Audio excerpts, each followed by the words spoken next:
बिस्मिल्लाहिर्रहमानिर्रहीम। अस्सलाम वालेकुम डियर स्टूडेंट्स, उम्मीद है आप खैरियत से होंगे। आज हम पढ़ने वाले हैं chapter 7 affection and feeling, psychology, class 12 का। तो सबसे पहले हम जिक्र करते हैं इम्पॉर्टेंट क्वेश्चंस का। तो इसमें क्वेश्चन नंबर 1 है, illustrate James Lang theory of emotion, या फिर सिर्फ इलस्ट्रेट थ्योरी ऑफ इमोशन करके भी आता है। फिर what is emotion, write characteristics of emotions, या explain physiological changes during emotion, explain physical changes during feelings, write the factors of emotion और differences between sentiment and emotions. तो feelings क्या है? तो फीलिंग्स को उर्दू में हम एहसास भी कह सकते हैं। तो एहसास हमें जब ही होगा जब हमारी कोई हिस्स इन्वॉल्व होगी, यानी कि सेंसेशंस बहुत ज़रूरी हैं फीलिंग्स के लिए। हम सेंस करेंगे तो हम उस चीज़ को फील करेंगे। तो सेंसेशंस और फीलिंग्स साथ साथ चलते हैं, ठीक है। फीलिंग्स को ये भी कहा जाता है कि ये स्टेट ऑफ प्लेजेंटनेस और अनप्लेजेंटनेस है, यानी कि इंसान अपने आप को प्लेजेंट फील कर रहा है या अनप्लेजेंट फील कर रहा है, यानी कि अच्छा अच्छा महसूस करना या बुरा बुरा महसूस करना। जैसे हम कहते हैं ना कि हमारा आज हम बहुत अच्छा फील कर रहे हैं, आज हम बुरा फील कर रहे हैं, तो ये सब हमारी फीलिंग्स होती हैं, ठीक है। फीलिंग हमेशा इस कॉन्शियस एक्सपीरियंस होता है। आप सेंस करते हैं, कॉन्शियसली उसको एक्सपीरियंस करते हैं, यानी कि हमारा ब्रेन भी इन्वॉल्व होता है इसके अंदर। हम उसके लिए कॉन्शियस होते हैं कि हमने क्या फ़ील किया है, ठीक है। फील को इस तरह भी डिफ़ाइन किया जाता है फीलिंग को कि ये एक सेल्फ कंटेन्ड फिनोमिनल एक्सपीरियंस है, ठीक है, या फिर feeling is an emotional experience और अ फिज़िकल सेंसेशन, ठीक है। ये हमारे सारे लर्न रिएक्शंस होते हैं to an emotional trigger and determine whether we are happy और sad, contented, frustrated and so on. ये हमारे वो एहसासात होते हैं जो हमने लर्न किए होते हैं ज़िंदगी में, कि हम हमारी अपनी ज़ाती क्या हम फ़ील करते हैं। कुछ लोगों के लिए जो चीज़ बहुत ज़्यादा अनोइंग होती है दूसरों के लिए नहीं होती है। जैसे तेज़ म्यूज़िक कुछ लोगों को नहीं पसंद होता, ठीक है, उनको अनप्लेजेंट लगेगा, लेकिन कुछ लोगों को प्लेजेंट लगेगा। तो ये सब फीलिंग्स पे डिपेंड कर रहा है कि आपने क्या फ़ील किया है, ठीक है। कोई भी ट्रिगर है, कोई इमोशनल ट्रिगर है, जज्बाती ट्रिगर है, कोई भी स्टिमुलस है जो आप रिस्पॉन्सिबल हो सकता है आपने क्या एहसास किया है उसको। आप हैप्पी हैं, आप खुश हुए हैं, या आप सैड हुए हैं, ठीक है, फ्रस्ट्रेटेड हैं, या पुरसकून हैं, या बेचैन हैं, इरिटेटेड हो रहे हैं, अनॉयड हो रहे हैं, ये सारी आपकी फीलिंग्स हैं। तो ये जो आप लोग जगह जगह अपने इमोजीज़ यूज़ करते हैं, feeling sad, feeling happy, feeling thankful, तो ये सब यही हैं कि आप अपनी फीलिंग्स कैसे एक्सप्रेस कर रहे हैं, अपने एहसास को कैसे एक्सप्रेस कर रहे हैं। फीलिंग को ऐसे भी डिफ़ाइन कर सकते हैं कि every sensation in which affection prevails is feeling, यानी कि हर वो सेंसेशन जो आपने सेंस की जिसमें मोहब्बत, प्यार, नफ़रत कुछ भी इन्वॉल्व था, तो वो सब फीलिंग है, ठीक है। तो ये फीलिंग जो है वो एक बहुत ही कॉम्प्लेक्स सा प्रोसेस है, कोई सिंपल प्रोसेस नहीं है, और इसमें कॉन्शियस एक्सपीरियंस या कॉन्शियस का इन्वॉल्व होना बहुत ज़्यादा ज़रूरी है। यानी इंसान को पता होता है कि वो क्या फ़ील कर रहा है, ठीक है। वो अनकॉन्शियसली कुछ चेंजेस नहीं हो रही होती उसके अंदर कि भाई वो डर गया है तो अनकॉन्शियसली जो है वो उसका दिल ज़ोर ज़ोर से धड़क रहा है, बल्कि ये कि फ़ीलिंग कॉन्शियस होती है, आप उसको एक्सपीरियंस कर रहे होते हैं, एक कॉन्शियस एक्सपीरियंस होता है। अब वही स्टिमुलस या इवेंट लोगों में अनप्लेजेंट या प्लेजेंट फीलिंग कर सकता है, लेकिन किसी में कोई भी फीलिंग नहीं हो। मसलन किसी की बर्थडे है, तो वो कोई होगा जो उस बर्थडे को बहुत अच्छे तरीके से मनाएगा, बहुत अच्छा फ़ील करेगा, पूरा दिन बहुत खुश रहेगा कि आज मेरी बर्थडे है। कोई जो है वो किसी को फीलिंग बुरी होगी कि भाई मैं 1 साल और बड़ा हो गया, ठीक है। बूढ़ा होगा, वो हो सकता है ये फ़ील करे कि लो मेरी तो ज़िंदगी का 1 साल और कम हो गया। और कोई होगा जिसके लिए कोई बात ही नहीं है कि उसकी बर्थडे है।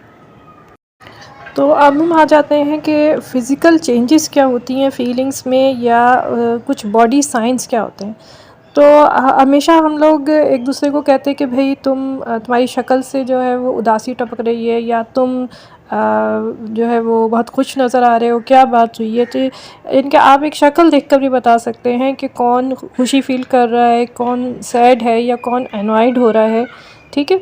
तो आप उनकी बॉडी, इसके जिस्मानी साइंस हैं या फिर कोई यानी कि फेस के साइंस हैं, उससे आप रिकग्नाइज़ करते हैं कि कोई कैसे फ़ील कर रहा है। तो बॉडी में कुछ चेंजेस हो रही होती हैं, कुछ एक्सप्रेशंस होते हैं जो फीलिंग को डिनोट करते हैं, यानी कि फीलिंग को एक्सप्रेस करते हैं। ठीक है, तो इसमें क्या होता है कि रेस्पिरेशन में रेस्पिरेटरी रेट इंक्रीज़ भी हो सकता है, डिक्रीज़ भी हो सकता है। ठीक है, डीप ब्रीदिंग भी कर सकता है इंसान, या हल्के हल्के ब्रीदिंग भी कर रहा होता है। ठीक है, मसल स्ट्रेंथ जो है वो स्ट्रॉन्ग भी हो सकती है। ठीक है, बहुत ज़्यादा इंसान अपने आप को बहुत ताकतवर महसूस कर रहा हो, या अगर वो सैड होगा तो ज़ाहिर है वो थकन थकन महसूस करेगा। ठीक है, लेज़ी महसूस करेगा। ठीक है, इसी तरह ब्लड सर्कुलेशन यानी कि दौरान खून जो है वो भी ज़्यादा या कम हो सकता है। ब्लड प्रेशर, हार्ट रेट वगैरह भी कम और ज़्यादा हो सकता है, डिपेंडिंग ऑन कि आप किस तरह का फ़ील कर रहे हैं। इसी तरह जब हम सैड फील कर रहे होते हैं तो ऐसा लगता है जैसे हमारी बॉडी श्रिंक हो गई हो, हम कमज़ोरी फील करते हैं, हम जो है लगता है जैसे बहुत कमज़ोर हो गए। हर कोई हमारी शक्ल देखकर कहता है अरे तुम तो बहुत कमज़ोर हो गए। ठीक है, या फिर ये कि इसी तरह से जो है वो जब खुश होता है इंसान तो लगता है जैसे वो काफ़ी सेहतमंद हो गया। ठीक है, जब भी वो अगर वो खुश रहेगा तो वो सेहतमंद रहेगा, दूसरों को सेहतमंद दिखेगा या फूला हुआ दिखेगा। तो इस तरह से जो आम ज़ुबान में हम लोग कहते हैं ना कि खुशी से फूल जाना, तो इस तरह कहते हैं कि बॉडी आपकी एक्सपेंड हो जाती है जब इंसान प्लेजेंट फील कर रहा होता है। ठीक है, तो काइंड्स ऑफ फीलिंग्स के लिए विलियम वुंडेट की एक थ्योरी है जिसको try dimensional theory of feelings कहते हैं। तो उसके मुताबिक इंसान 3 तरह की बेसिक फीलिंग्स हैं, प्लेजेंटनेस या अनप्लेजेंटनेस, टेंशन या रिलैक्सेशन, और एक्साइटमेंट या डिप्रेशन। ज़्यादातर साइकोलॉजिस्ट का कहना यही है कि 2 काइंड्स ऑफ फीलिंग्स होती हैं, प्लेजेंट आइदर प्लेजेंट होती हैं या अनप्लेजेंट होती हैं। लेकिन विलियम वुंडेट ने कहा कि इसके 3 डायमेंशंस होते हैं, यानी कि 3 तरह की फीलिंग्स होती हैं और उनका पॉजिटिव और नेगेटिव एस्पेक्ट होता है। जैसे प्लेजेंट है उसका पॉजिटिव एस्पेक्ट, तो अनप्लेजेंटनेस उसका नेगेटिव एस्पेक्ट है। ठीक है, अब ये जो टेंशन और रिलैक्सेशन है, अब इंसान टेंस होगा तो वो अनप्लेजेंट फील करेगा, रिलैक्स होगा तो प्लेजेंट फील करेगा। इस तरह एक्साइटेड होगा तो प्लेजेंट फील करेगा, डिप्रेस्ड होगा तो अनप्लेजेंट फील करेगा। तो बेसिकली सारी फीलिंग्स 2 में ही डिवाइड होती हैं, यानी कि आइदर प्लेजेंटनेस और अनप्लेजेंटनेस। तो अब हम नेक्स्ट टॉपिक पे आ जाते हैं, इमोशंस यानी कि जज्बात, यानी कि जो आप अंदर अपने जज्बा फ़ील करते हैं किसी चीज़ को देखकर, किसी इवेंट के लिए जो आपके जज्बात होते हैं, किसी शख्स को देखकर जो आपके जज्बात होते हैं वो आपके इमोशंस होते हैं। ठीक है, तो इसको कहा जाता है कि ये एक कॉम्प्लेक्स रिएक्शन पैटर्न है involving experiential, behavioural and physiological elements.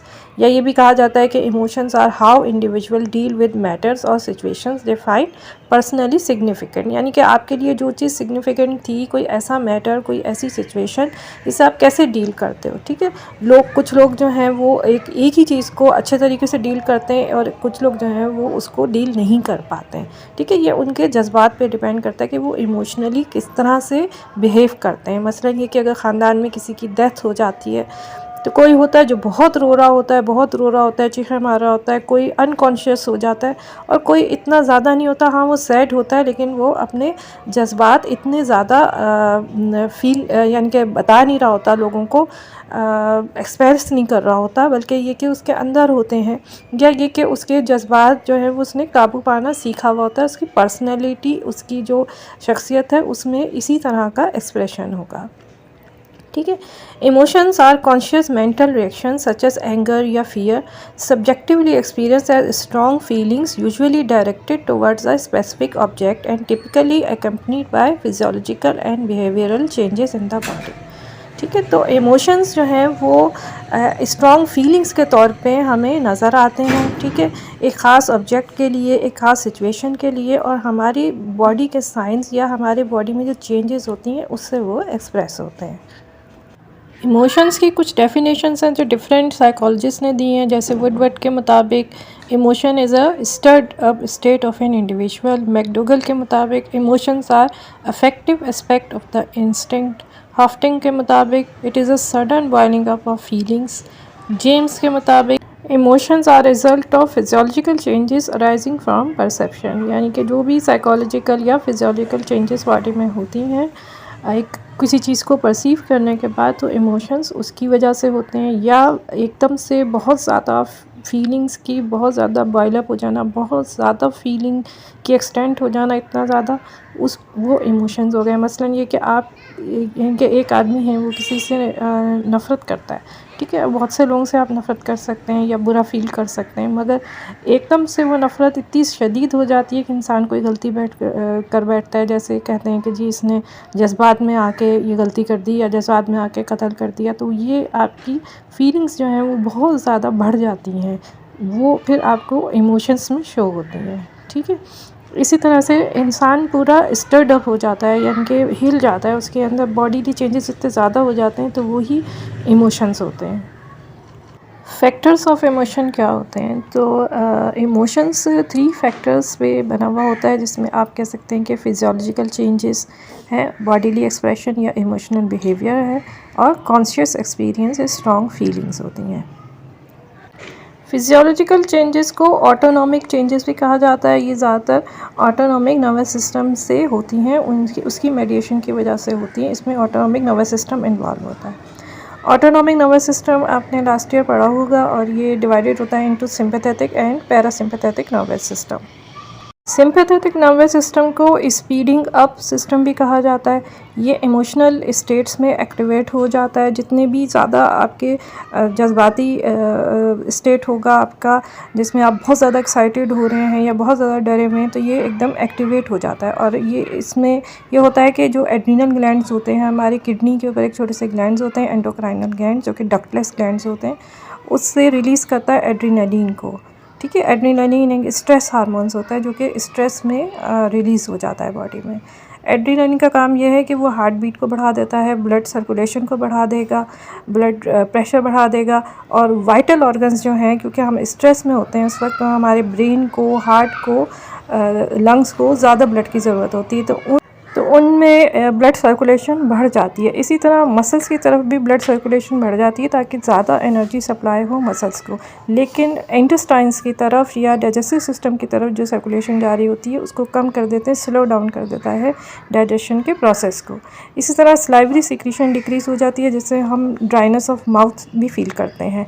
इनके कभी कहते हैं ना, खौफ से हमारा जो है वो मुँह खुश्क हो गया, ठीक है, तो वो एंजाइटी में हम एक मुँह खुश्क होता हुआ महसूस करते हैं। तो ये सब जो है वो सिंपैथेटिक नर्वस सिस्टम हमारा काम कर रहा होता है। यानी कि ये सारी चीज़ें हमारे जब हम इमोशनल स्टेट में होते हैं, तो ये हमारे जिस्म में हो रही होती हैं।